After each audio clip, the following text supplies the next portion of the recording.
Gee,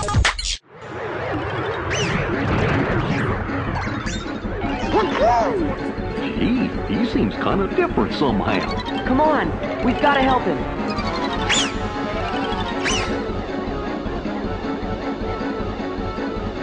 Hey, this is Jeff Haynes, the now infamous editor of IGN PlayStation Team, and you're watching the video review of Kingdom Hearts 2. I've been reading a lot of the emails and reading the board posts, and one of the things that I want to do in this video review is kind of explain exactly why the game got a 7.6, particularly from my view, since I'm the one that played it, but also giving you a background of exactly where the other editors in the office are. Those of us who've played the game all agree that the game is beautifully presented. The worlds that you adventure through and the characters, the plot line, especially the story elements that you find in Kingdom Hearts 2 are definitely well presented and are a step above the original and that of Kingdom Hearts Chain of Memories. Particularly if you happen to have played those first two games, you'll have a leg up on everybody else because Kingdom Hearts 2 ties in a large amount of the storylines from the first two games in this one and answers a lot of questions that you might have had. People that are just coming to the series by way of Kingdom Hearts 2 may find themselves a little bit lost, particularly in the beginning, thanks to the expository cuts, some of the flashback sequences, and some of the other plot devices that are done.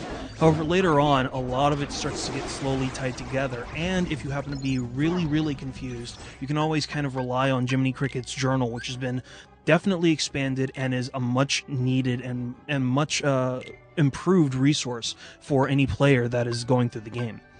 We also think that, the game sounds great, and it really has a number of advances that makes it a lot better in some ways than the original. For instance, the camera is much, much better. As opposed to using the left 2 and right 2 buttons on the controller, it's now tied to the right thumbstick. And this allows you to essentially rotate the camera in any place that you need it to be. It's not entirely perfect. You'll still find yourself losing the camera with a fast-moving enemy, or if you're having a combat near a wall or another obstacle, and the camera will wind up getting caught on those things. But for the most part, the camera is highly, highly improved.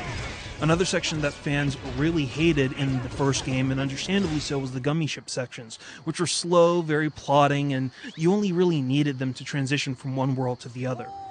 In Kingdom Hearts 2, it's really been revamped with a Panzer Dragoon-style feel to the gameplay.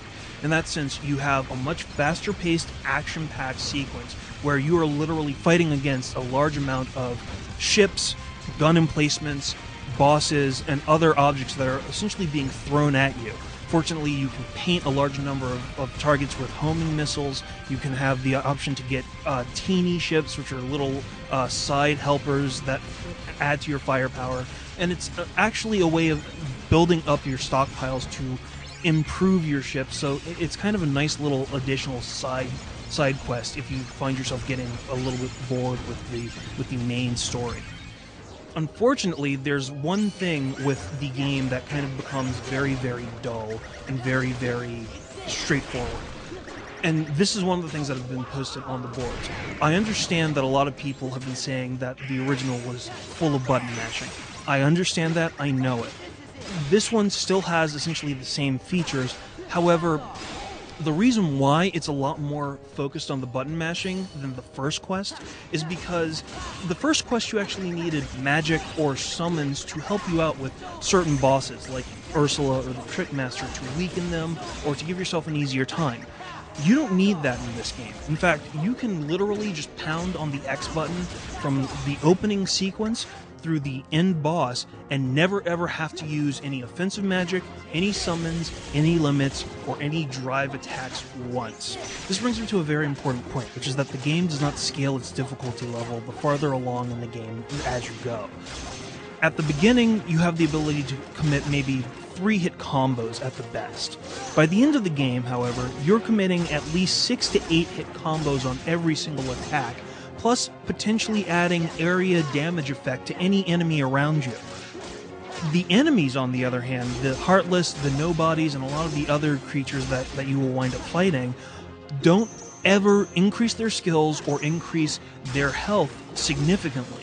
So you're essentially slaughtering hundreds and hundreds of enemies with very little effort. This also brings me to one of the other points that I haven't really seen addressed in emails or on the boards, which is that this is supposed to be an action RPG.